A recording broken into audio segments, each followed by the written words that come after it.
Hey folks, how you doing? It's Jason Root with Root Health, and thank you for joining me.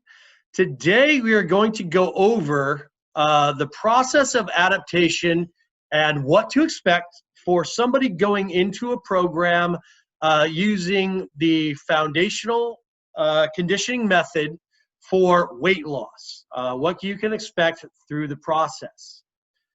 So let's go ahead and get going right over here. Okay, so the title is Process of Adaptation for Weight Loss in the Foundational Conditioning Process.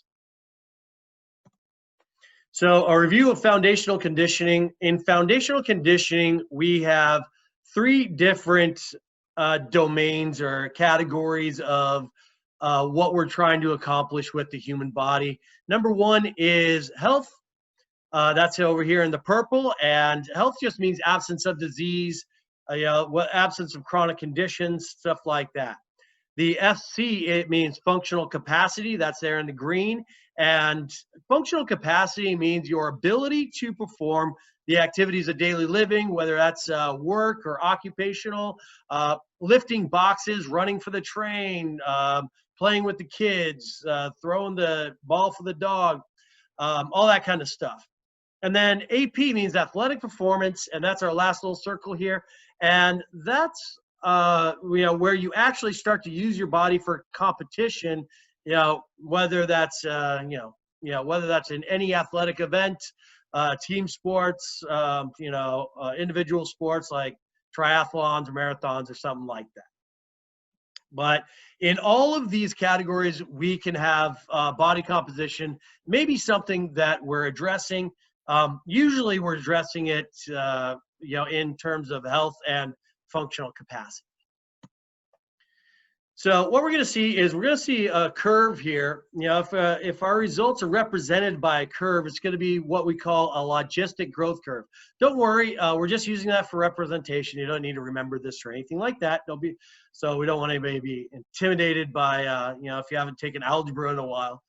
But the numbers on this graph really don't mean anything. It's just really showing what we can expect, is that the results are going to start off really slow, as indicated by -6 to -2 here on the graph. And then we're going to start to see results as we pick up here. We can get the mouse to show. There's our cursor. And as it starts to pick up here, going from -2 to +2, and then it's going to plateau off after that. And then we keep on repeating this phase. So as we indicate right here, at this point, we change the program to get a new stimuli for our new body. And that would be how one phase of training goes. So our first phase of training is habit forming and skill building. So this may be represented on the graph by that -6 to -2 area coming right into here. And I'm sorry, -6 to -4 area right into here. And so not too much is happening for results in that area. These are all process goals. This is getting better at the exercises, getting good at the exercises, starting to build frequency, really starting to build frequency in how you're addressing your nutrition, on being able to actually do the activities that you're assigned to by whatever program that you're doing. This can be probably the most frustrating time because you're really not seeing those results that you want to see yet.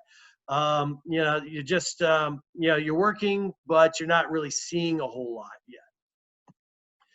And then we see what we call the physiological or functional adaptations. And this may be represented by -4 to -2 on the graph. So right into here. And we start seeing things happen, as you can see. And so your training and nutrition habits and frequency has been met. You're starting to get stronger. You're starting to feel a lot better.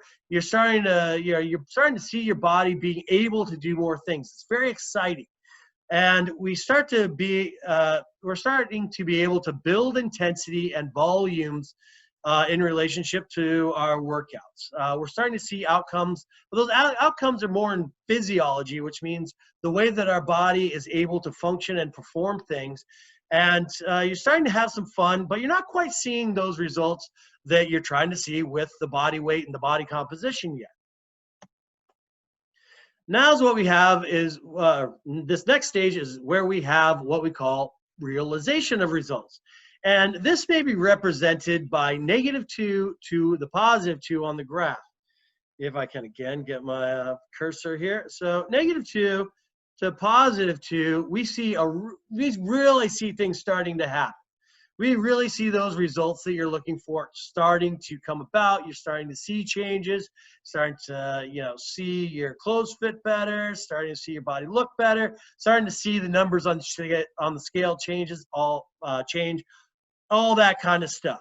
This is the most exciting time.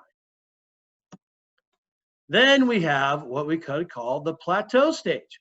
Now, the plateau stage may be represented by +2 to +6 on the graph. So the results from the initial process have reached a static state. The new stimuli must be put in place in order to reach a new goal. So we've started a plateau. You might become frustrated because you're not seeing what you had initially seen in this, in the results realized stage. And it's the most likely time to become complacent because you're not really getting that excitement going from the feedback loop that we got from the realized results stage. And so we need to be very careful in this stage to recognize that the danger of becoming complacent and falling back in terms of what our habits have been.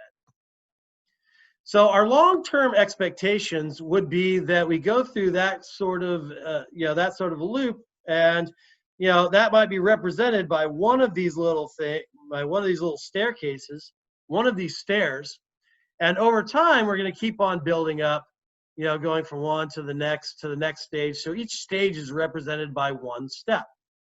And then over time, we could draw a line like right through here, showing where we get.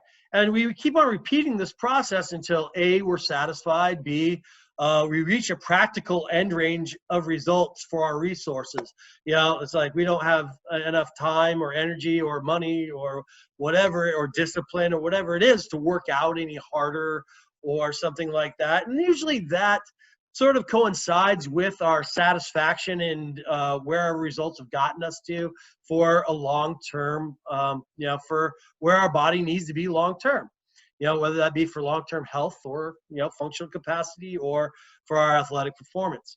Or we might have reached our genetic end range just to where our body would need so much more stimulus, with what you have genetically to work with. So why the foundational conditioning process is better? Why would we follow this process other than what kind of is used traditionally out there? The most often mistake that is used in traditional programs is trying to jump stages or getting too anxious, trying to push those results because we don't want people to get stuck in that initial stage. We're not seeing the results so fast.